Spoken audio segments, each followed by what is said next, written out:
അതായത് തിരുവനന്തപുരത്തെ നെടുമങ്ങാട് സ്വദേശിയായ ഷിനു എന്ന വ്യക്തി ജനറൽ ആശുപത്രിയിൽ അദ്ദേഹം ഒരു മുറിവ് തുന്നിക്കെട്ടാൻ ചികിത്സ തേടുന്നു. പക്ഷേ അദ്ദേഹം മുറിവിൽ നിന്നും അതിഭയങ്കരമായ പെയിൻ അനുഭവപ്പെട്ടതിനെ തുടർന്ന് അത് പരിശോധിച്ചപ്പോഴാണ് കാണുന്നത് ഈ തുന്നിക്കെട്ടിയതിനൊപ്പം തന്നെ ഒരു കയ്യുറയുടെ ഭാഗം കൂടി അവിടെയുണ്ട്. സാധാരണ ഈ സർജിക്കൽ ഗ്ലൗസിൻ്റെ ഭാഗം തന്നെയാണെന്നാണ് നമുക്ക് ദൃശ്യങ്ങളിൽ നിന്ന് മനസ്സിലാവുന്നത്. ഇത് എങ്ങനെ സംഭവിച്ചു എന്ന ചോദ്യമാണ് ഉണ്ടാവുന്നത്. ഇതൊരു ചികിത്സാ പിഴവായിട്ടാണ് ഞങ്ങൾക്ക് ചൂണ്ടിക്കാട്ടാൻ കഴിയുന്നത്. എന്തെങ്കിലും ശാസ്ത്രീയതയുണ്ടോ? നമ്മൾ സാധാരണ രീതിയിൽ ഈ സർജറി നടത്തി കഴിയുമ്പോൾ രക്തം പുറത്തേക്ക് പോകാൻ ട്യൂബ് ഒക്കെ ഇടുന്ന രീതി കണ്ടിട്ടുണ്ട്. അതല്ലാതെ ഇത്തരം രീതി ഉണ്ടാവേണ്ട ആവശ്യമുണ്ടോ? ഇതൊരു വലിയ പിഴവ് തന്നെയല്ലേ സംഭവിച്ചത്? താങ്കൾ എങ്ങനെ കാണുന്നതിനെ? ഞാനും തിരുവനന്തപുരം ജനറൽ ഹോസ്പിറ്റലിൽ തന്നെ ജോലി ചെയ്യുന്ന ഡോക്ടറാണ്. ഈ വിഷയത്തെക്കുറിച്ച് എനിക്ക് അറിയില്ല, ഞാനിന്ന് അവധിയിലാണ്. പക്ഷേ ഈ വിഷയത്തെക്കുറിച്ച് കൃത്യമായി അറിഞ്ഞാൽ മാത്രമേ എനിക്ക് ഇതിനെക്കുറിച്ച് കമന്റ് ചെയ്യാൻ കഴിയുള്ളൂ. പക്ഷെ ഒരു പോസിബിലിറ്റി ഇതിനകത്തുള്ളത്, യൂഷ്വലി ഈ കയ്യുറയുടെ ഏതെങ്കിലും ഗ്ലൗവിനെ ഒരു ഭാഗം മറന്നു വെക്കുക എന്ന് പറയുന്നത് വളരെ വളരെ അപൂർവമായി, എസ്പെഷ്യലി ഒരു ഫ്യൂച്ചറിൽ മുറിവിന് തയ്യലിടുമ്പോൾ ഗ്ലൗസിന്റെ ഭാഗം ഉള്ളിലേക്കായി പോകുക എന്നുള്ളത് സാധാരണഗതിയിൽ നടക്കാൻ സാധ്യതയുള്ളതല്ല. ഒരു മറവി ഉണ്ടാകാൻ പോലും അല്ലെങ്കിൽ ഒരു പാകപ്പിഴ പോലെ അത് മറന്നു വെച്ചിട്ട് പോകാനുള്ള ഒരു സാധ്യത തീരെ കാണുന്നില്ല എന്നുള്ളതാണ് ആദ്യത്തെ വസ്തുത. രണ്ടാമതൊരു വസ്തുത, നമുക്ക് പലപ്പോഴും ഈ നമ്മുടെ ഇപ്പൊ ചർച്ചയിൽ നമ്മൾ പറഞ്ഞതുപോലെ തന്നെ ഈ പലപ്പോഴും നമുക്ക് ഡ്രൈൻ ചെയ്യാനായിട്ട്, അകത്തുനിന്നുള്ള ഫ്ലൂയിഡ് ഡ്രൈൻ ചെയ്യാനായിട്ട് പലപ്പോഴും നമ്മൾ ഗ്ലൗവിന്റെ പാക്ക് കട്ട് ചെയ്ത് അതിനുള്ളിലേക്ക് തുന്നിപ്പിടിപ്പിച്ച് ആ ദ്വാരത്തിന്റെ ഭാഗത്തേക്ക്, അതായത് അകത്തുണ്ടാകുന്ന സ്രവങ്ങൾ മുഴുവൻ ഒഴുകി പോകുവാനായിട്ടുള്ള ഒരു സംവിധാനം ഒരുക്കാറുണ്ട്. അത്തരം ഒരു രീതിയാണോ വന്നിട്ടുള്ളത് എന്നാണ് എനിക്ക് പ്രാഥമികമായിട്ട് തോന്നുന്നത്. ഈ ചാനലിൽ നിന്ന് വിളിക്കുമ്പോൾ മാത്രമാണ് ഞാൻ ഈ കാര്യം അറിയുന്നത്. അതുകൊണ്ട് തന്നെ ഇതിന്റെ വിശദവശങ്ങളെ കുറിച്ച് തീർച്ചയായിട്ടും അറിയണം. പക്ഷെ നമ്മൾ എല്ലാ കാര്യത്തിലും ഒരു കാര്യം നമുക്ക് മനസ്സിലാക്കേണ്ടതുണ്ട്. നമ്മൾ എപ്പോഴും ചികിത്സാ പിഴവ് എന്ന ഒരു ലേബൽ പലപ്പോഴും സംഭവിക്കാറുണ്ട്, പലപ്പോഴും സംഭവിക്കാറുള്ള ഒരു കാര്യം, ചികിത്സാ പിഴവ് എന്ന് ലേബൽ ചെയ്ത് കഴിയുമ്പോൾ കുറെ നാളുകൾ കഴിയുമ്പോഴായിരിക്കും ഇതിന്റെ സത്യാവസ്ഥ എന്താണ് എന്നുള്ള ഒരു വശം പുറത്തേക്ക് വരിക. അപ്പോഴേക്കും ഈ ഇടപെട്ട ഡോക്ടറും അല്ലെങ്കിൽ നഴ്സും അവിടുത്തെ മറ്റ് ജീവനക്കാരും ഒക്കെ തന്നെ പ്രതികളായി സമൂഹം കുറ്റം ചാർത്തപ്പെടും. ഞാൻ ഒന്നിനെയും ന്യായീകരിക്കുന്നില്ല. തീർച്ചയായിട്ടും ഈ കാര്യത്തെക്കുറിച്ച് അന്വേഷണങ്ങൾ ഉണ്ടാവട്ടെ.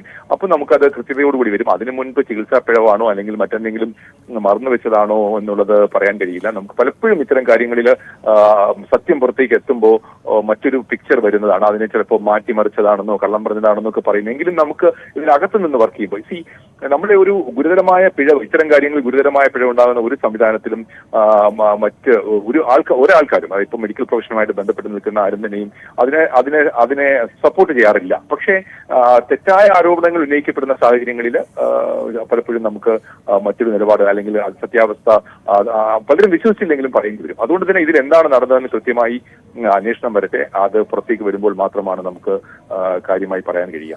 ഡോക്ടർ സുൽഫി, ഒരു കാര്യം, ഇവര് നെടുമങ്ങാട് സ്വദേശികളാണ്. അവർ നെടുമങ്ങാട് ആശുപത്രിയിൽ ആദ്യം പോയി. അപ്പോഴാണ് പറയുന്നത് ഇങ്ങനെ ഒരു സംഭവമുണ്ട് മുറിവ് തുറന്ന് പരിശോധിച്ചപ്പോൾ, അതായത് അതിന്റെ ബാൻഡേജ് മാറ്റിയപ്പോൾ. അപ്പോൾ അവിടെ തന്നെ ആശുപത്രിക്ക് തന്നെ ഒരു പിഴവ് അവിടെ കണ്ടു. അതിനുശേഷമാണ് നിങ്ങൾ ചികിത്സിച്ച ആശുപത്രിയിലേക്ക് വരൂ എന്ന് പറഞ്ഞത്. അങ്ങനെയെങ്കിൽ ഒരു പിഴവാണെന്ന് ഞങ്ങൾക്ക് തോന്നുന്നു. ഡോക്ടർക്ക് ഒരുപക്ഷെ അത് നേരിട്ട് പരിശോധിക്കേണ്ടി വരുമായിരിക്കും, അല്ലേ? അത് തീർച്ചയായിട്ടും ആ വിഷയത്തെക്കുറിച്ച് ഡോക്ടർമാരോടും ഈ മറ്റു ആരോഗ്യ പ്രവർത്തകരോടും ഒക്കെ ഒന്ന് സംസാരിച്ചാൽ മാത്രമേ എനിക്കറിയാൻ പറ്റൂ. അതിനു മുമ്പ് എനിക്ക് അങ്ങനെ ഒരു കമ്മിറ്റ്മെന്റിലേക്ക് എത്താൻ കഴിയില്ല.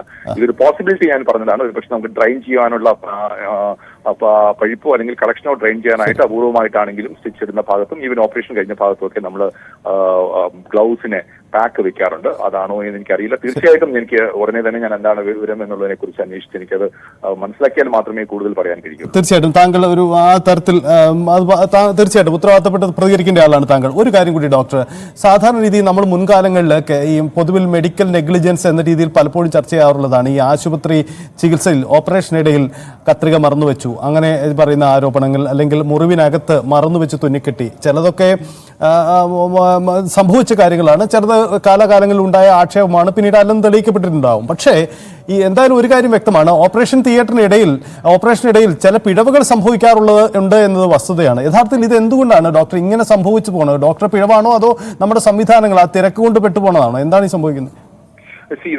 നമുക്കൊരു കാര്യം, നമ്മൾ ചില കാര്യങ്ങളിലൊക്കെ ചില മാനദണ്ഡങ്ങൾ അല്ലെങ്കിൽ ചില മാറ്റങ്ങൾ വരുത്തേണ്ടത് അനിവാര്യമാണ് എന്നുള്ളതാണ് ഇത് ചൂണ്ടിക്കാണിക്കുന്നത്. ഞാൻ ഒരു ഉപകരണം വെച്ച് മറന്നു പോകുന്നതോ അല്ലെങ്കിൽ കത്രിക വെച്ച് മറന്നു പോകുന്നതിനോ ഒന്നിനെയും ന്യായീകരിക്കുന്നില്ല. അത് ന്യായീകരിക്കാനും കഴിയില്ല. അത് സുപ്രീം കോടതി ചില കാര്യങ്ങൾ പറയുന്നുണ്ടല്ലോ, ചില ക്രിമിനൽ നെഗ്ലിജൻസ് അല്ലെങ്കിൽ നെഗ്ലിജൻസ്, ഗുരുതരമായ ചികിത്സാ പിഴവിന് ചില ഡെഫിനിഷനുകൾ ചില വിധികളിൽ സുപ്രീം കോടതി പറഞ്ഞിട്ടുണ്ട്. അപ്പൊ അതിനകത്ത് ഒരു പക്ഷേ ഈ കൈകൾ മാറിപ്പോകുന്നത്, കാലുകൾ മാറിപ്പോകുന്നത്, അല്ലെങ്കിൽ ഉപകരണങ്ങൾ വെച്ച് മറക്കുന്നതിനൊക്കെ അതിൽ ഉൾപ്പെട്ടിരിക്കും. പക്ഷെ നമുക്ക് ഇതിനെ ഒരു ഒരു ദീർഘകാല വീക്ഷണത്തോടുകൂടി ഈ കാര്യത്തിൽ കാണേണ്ടതായിട്ടുണ്ട്. നമ്മുടെ സിസ്റ്റം ഈ കാര്യത്തിൽ മാറേണ്ടിയുണ്ട്. അതൊരു ന്യായീകരണത്തിന് വേണ്ടി പറയുന്നില്ല, ഇത് വീണ്ടും ആവർത്തിക്കാതിരിക്കാൻ പറയേണ്ടതാണ്. നമുക്ക് പലപ്പോഴും ഈ ഞാനും സർജറി ചെയ്യുന്ന, ഓപ്പറേഷൻ ചെയ്യുന്ന ഒരു ഡോക്ടറാണ്. അപ്പം പലപ്പോഴും നമുക്ക് ഇത്തരം കാര്യത്തിൽ എന്തെങ്കിലും ഉപകരണമോ എന്തെങ്കിലും നമ്മൾ ഉപയോഗിക്കുന്ന മറ്റ് പഞ്ഞിയോ അല്ലെങ്കിൽ ഗ്ലൗസിന്റെയോ പാക്കുകളോ ഒക്കെ തന്നെ അതിന്റെ കണക്കുകൾ, അതായത് നമ്മളൊരു ഓപ്പറേഷനിലേക്ക് പോകുമ്പോൾ ഓപ്പറേഷൻ ചെയ്യാൻ ഉപയോഗിക്കുന്ന ഉപകരണങ്ങളുടെ ഒരു കണക്ക് നമ്മുടെ കയ്യിലുണ്ടാവും. അത് എത്ര ഓപ്പറേഷൻ കഴിഞ്ഞ് നമ്മൾ ക്ലോസ് ചെയ്യുന്നതിന് മുൻപ് ആ ഉപകരണങ്ങളെല്ലാം യഥാസ്ഥാനത്തുണ്ട്, അല്ലെങ്കിൽ ഉപയോഗിച്ച കഴിഞ്ഞ പഞ്ഞിയും മറ്റ് കാര്യങ്ങളും ഒക്കെ തന്നെയും കൃത്യമായി കയ്യിലുണ്ട് എന്ന് മനസ്സിലാക്കേണ്ടി വരും. അപ്പൊ അത് നമ്മൾ കൃത്യമായിരിക്കുന്നുണ്ട്. പക്ഷെ നമ്മുടെ ഒരു സിസ്റ്റത്തിലെ ഒരു അപാകത എന്തെന്ന് വെച്ച് കഴിഞ്ഞാൽ, നമ്മുടെ സിസ്റ്റത്തിലെ ഒരു അപാകതയല്ല, നമ്മുടെ സിസ്റ്റത്തിലെ കുറവ് എന്തെന്ന് പറഞ്ഞാൽ, ഇത് ഒരു സ്ക്രബ് നഴ്സ്, അതായത് ഒരു സ്റ്റാഫ് നഴ്സ് ഈ കാര്യങ്ങൾ നോക്കുവാനും ഇത് മോണിറ്റർ ചെയ്യുവാനുള്ള ഒരു സംവിധാനം വേണം. അതായത് ഇപ്പൊ ഓപ്പറേഷൻ തുടങ്ങുന്നതിന് തൊട്ട് മുൻപ് ഇത്രയും കാര്യങ്ങൾ ഈ ഓപ്പറേഷൻ മുറിയിലെ ഇന്ന സർജറിക്ക് വേണ്ടി എടുത്തിട്ടുണ്ട് എന്നത് ഡിസ്പ്ലേ ചെയ്യുകയും അത് എടുക്കുമ്പോൾ അത് എടുത്തു മാറ്റും, അല്ല ഓപ്പറേഷൻ കഴിയുമ്പോൾ അത് നാം അത് എടുത്തതിന് ശേഷം അത് കൃത്യമായ അളവ് കൃത്യമാണെന്ന് നോക്കുകയും ചെയ്യുന്ന ഒരു സംവിധാനം കണ്ടിന്യൂസ് ആയിട്ട് ഉണ്ടാകേണ്ടതായിട്ടുണ്ട്. അത് മേജർ ശസ്ത്രക്രിയകൾക്ക് മാത്രമല്ല, മൈനർ ശസ്ത്രക്രിയകൾക്കും കൂടി ഉണ്ടാകേണ്ടതായിട്ടുണ്ട്. വിദേശ രാജ്യങ്ങളിലേക്ക് അത്തരം ഒരു സംവിധാനമുണ്ട്. ഒരു സ്ക്രബ് നഴ്സിന്റെ ഒരു മേൽനോട്ടത്തില് ഓരോ ഉപകരണങ്ങളുടെയും ഭാഗങ്ങളും അല്ലെങ്കിൽ പഞ്ഞിയും മറ്റ് കോട്ടൺ സ്വാബ്സും ഉപയോഗിക്കുന്ന ഉപകരണങ്ങളെല്ലാം തന്നെ കൃത്യമായിട്ടുണ്ട് എന്ന് ഉറപ്പാക്കുന്ന ഒരു സംവിധാനവും അത് ഫ്രീക്വന്റ് ആയിട്ട് കോൺസ്റ്റന്റ് ആയിട്ട് ചെക്ക് ചെയ്യപ്പെടുന്ന ഒരു സംവിധാനവും വിദേശ രാജ്യങ്ങളിലേക്ക് നിലവിലുണ്ട്. അത്തരം സംവിധാനങ്ങൾ ഉണ്ടാക്കണം. പക്ഷെ നമ്മുടെ സംവിധാനത്തിൽ അറിയാമല്ലോ, തിരക്ക് മൂലം ഇത്രയും രോഗികൾക്ക് ചെയ്യാൻ പറ്റുമോ, അതിനുള്ള സ്റ്റാഫ് നഴ്സ് ഉണ്ടോ, അതിനുള്ള സംവിധാനമുണ്ടോ എന്നുള്ളതാണ്. അതിലേക്ക് നാം എത്തിച്ചേരേണ്ടതായിട്ടുണ്ട്. എന്തായാലും വളരെ നന്ദി പ്രതികരിച്ച ഡോക്ടർ സുൽഫി നുഗു. എന്തായാലും അങ്ങും കൂടി പരിശോധിക്കുക, അങ്ങും കൂടി ജോലി ചെയ്യുന്ന ആശുപത്രിയാണ്. ഡോക്ടർ കമ്മ്യൂണിറ്റിക്ക് മൊത്തത്തിൽ അത് ക്ഷീണമാകുന്ന ഒരു ആക്ഷേപമായി മാറുമ്പോൾ ഒരു വ്യക്തതയുള്ള മറുപടി ഉണ്ടാവട്ടെ എന്ന് കരുതുന്നു. എന്തായാലും ഇക്കാര്യത്തിൽ കുടുംബം ഉന്നയിക്കുന്ന ആക്ഷേപം അതൊരു ഗുരുതരമായ ചികിത്സാ പിഴവാണ് എന്ന് തന്നെയാണ് നെടുമങ്ങാട് ആശുപത്രിയിൽ എത്തിയപ്പോൾ തന്നെ അവരത് ചൂണ്ടിക്കാട്ടുകയും ചെയ്തു. വിനോദ്, ഡോക്ടർ സുൽഫി നുഗുവിന്റെ പ്രതികരണം കേട്ട് കാണും. അദ്ദേഹം പറയുന്നത് അതൊരു ചികിത്സാ പിഴവ് തന്നെയാണോ എന്നങ്ങ് പൂർണ്ണമായി സ്വീകരിക്കുന്നില്ല, എന്നാൽ അദ്ദേഹം പൂർണ്ണമായി ന്യായീകരിക്കുന്നതുമില്ല. കാരണം ഇക്കാര്യത്തിൽ സാധാരണ രീതിയിൽ ഈ സ്രവങ്ങളും മറ്റും പുറത്തേക്ക് പോകാൻ ഒരു ട്യൂബ് സ്ഥാപിക്കുക അല്ലെങ്കിൽ മറ്റ് പുറത്തേക്ക് പോകുന്നുള്ള അത്തരം വസ്തുക്കൾ അവിടെ മുറിവിൽ സ്ഥാപിക്കുക സാധാരണ രീതിയിൽ ഉണ്ടാവുന്നതാണ്. പക്ഷേ ഇത് തന്നെയാണോ എന്ന് അദ്ദേഹം ഉറപ്പിക്കുന്നില്ല. ഇത്തരം പിഴവ് സംഭവിക്കാനുള്ള സാധ്യതയും അദ്ദേഹം തള്ളിക്കളയുന്നില്ല. ഈ നെടുമങ്ങാട് ആശുപത്രിയിൽ ആദ്യം എത്തിയപ്പോൾ ഈ ഷിനുവിനോടും കുടുംബത്തോടും ഉണ്ടായ പ്രതികരണം എന്താണ്? ആശുപത്രി അധികൃതർ പറഞ്ഞ കാര്യം എന്താണ്? വിനോദ്, അക്കാര്യത്തിൽ ഒരു വ്യക്തതയുണ്ടോ? വിനോദ്, സൈത്ത്, അത് തന്നെയാണ് പ്രധാനമായും നമുക്ക് പറയാനുള്ളത്. കുടുംബം ഉന്നയിക്കുന്ന ആരോപണം ഇത് ചികിത്സാ പിഴവ് എന്ന് തന്നെയാണ്.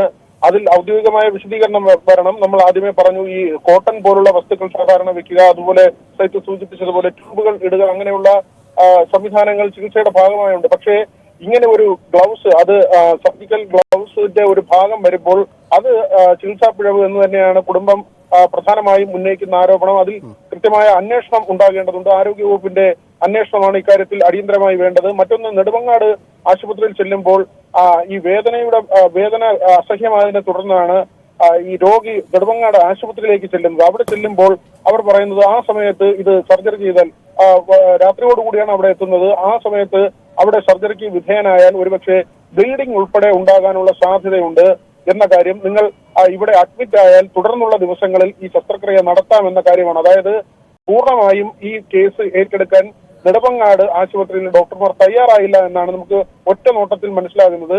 ചികിത്സ തേടിയ ആശുപത്രിയിലേക്ക് പോകാൻ അവർ നിർബന്ധിതരായതും അടിയന്തരമായ ഒരു ചികിത്സ നെടുമങ്ങാട് ആശുപത്രിയിൽ നിന്ന് ലഭിക്കാത്തത് കൊണ്ട് തന്നെയാണ്. മാത്രമല്ല, അവിടുത്തെ ഡോക്ടർമാരുടെ പെരുമാറ്റം ഇതൊരു പിഴവ് ആണ് എന്ന തരത്തിലാണ് ഈ വീട്ടുകാർ പറയുന്നത്. അതായത് ആ ഡോക്ടർമാരിൽ നിന്നുണ്ടായ അനുഭവം ഇത് ചെയ്ത ആശുപത്രിയിലേക്ക് അയക്കുക, ആ ഒരു പിഴവിന്റെ ഉത്തരവാദിത്തം ഏറ്റെടുക്കാൻ തങ്ങൾ സന്നദ്ധമല്ല എന്ന നിലയ്ക്കുള്ള ഒരു പെരുമാറ്റം അവരുടെ ഭാഗത്തുണ്ടായി എന്നതാണ് നമുക്ക് ഇവരുടെ പ്രതികരണം കേൾക്കുമ്പോൾ മനസ്സിലാകുന്നത്. ഏതായിരുന്നാലും അല്ലെങ്കിൽ ആ ആശുപത്രിയിലേക്ക്, ഈ സർജറി ചെയ്ത ആശുപത്രിയിലേക്ക് തന്നെ ഇവരെ അയക്കുക എന്നൊരു തീരുമാനത്തിലേക്ക് ആ ഡോക്ടർമാർ എത്തിയിരിക്കണം. ഏതായിരുന്നാലും നെടുമങ്ങാട് ആശുപത്രിയിൽ ഇവർക്ക് ഇതിന്റെ തുടർ ചികിത്സ ലഭ്യമാകുന്ന ഒരു സാഹചര്യം ഉണ്ടായിരുന്നില്ല.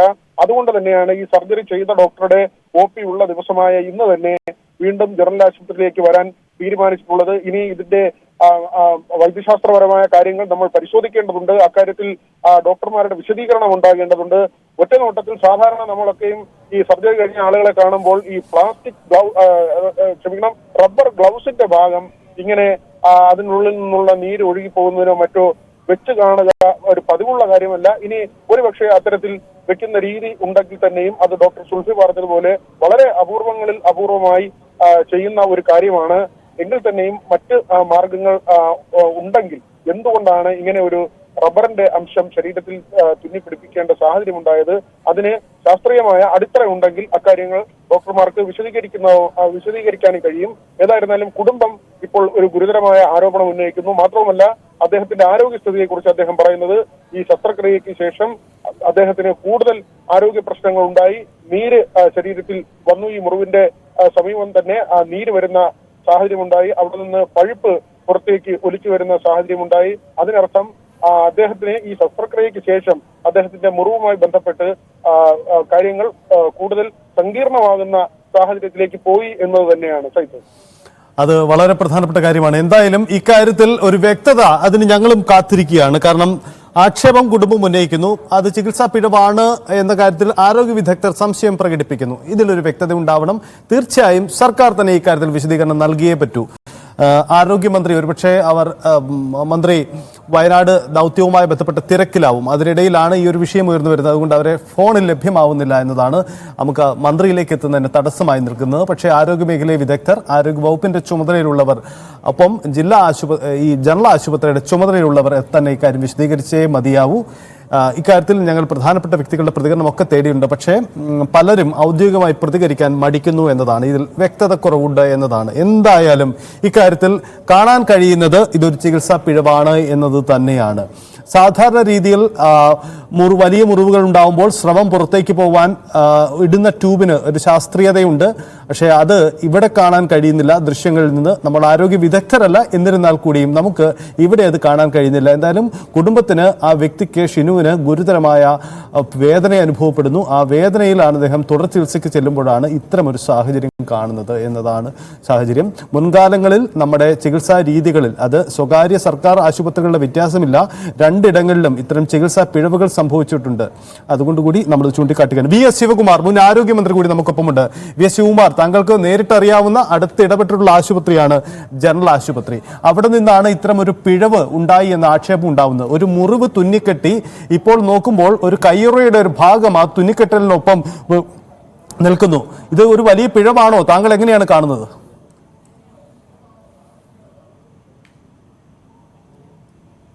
ഹലോ, ശ്രീ VS ശിവകുമാർ, കേൾക്കാൻ കഴിയുന്നുണ്ടെങ്കിൽ, ഈ തിരുവനന്തപുരം ജനറൽ ആശുപത്രിയിൽ ചികിത്സ തേടിയ ഒരു നെടുമങ്ങാട് സ്വദേശിയാണ് അദ്ദേഹത്തിന്റെ മുറിവ് തുന്നിക്കെട്ടിപ്പോയി. വേദന അനുഭവപ്പെട്ട് വീണ്ടും പരിശോധിച്ചപ്പോഴാണ് മുറിവിലെ തുന്നിക്കെട്ടലിനൊപ്പം ഒരു കൈയുറയുടെ ഭാഗം, അത് ഒറ്റനോട്ടത്തിൽ സർജിക്കൽ ഗ്ലൗസിന്റെ ഒരു ഭാഗമായിട്ടാണ് കാണാൻ കഴിയുന്നത്.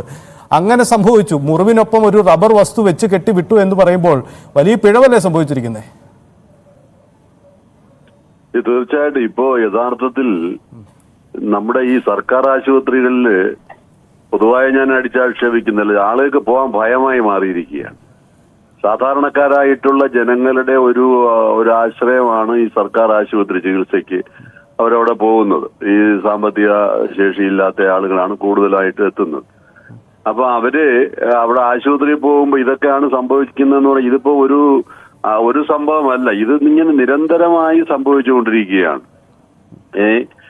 ഇപ്പോ ഇതിനു മുമ്പ് ഇതിപ്പോ ഒരാളിന്റെ എന്തൊരു നിരുത്തരവാദപരമായ അശ്രദ്ധയോടുകൂടിയുള്ള ഒരു സമീപനമാണ് ഈ സ്വീകരിക്കുന്നത് എന്നുള്ളതാണ്.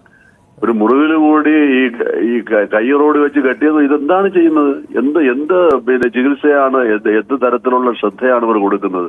സർക്കാർ ആശുപത്രി വരുന്നത് സർക്കാർ കാര്യം മുറ പോലെ എന്ന് പണ്ട് പറഞ്ഞതുപോലെ അങ്ങ് എന്തെങ്കിലുമൊക്കെ ചെയ്ത് വിടുക.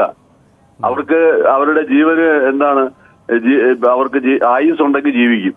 ആ ഒരു സ്ഥിതിവിശേഷമാണ് ഇപ്പൊ സർക്കാർ ആശുപത്രിയിൽ നടക്കുന്നത്. ഇപ്പൊ ഇവിടെ തിരുവനന്തപുരത്ത് തന്നെ തൈക്കാട് ആശുപത്രിയിൽ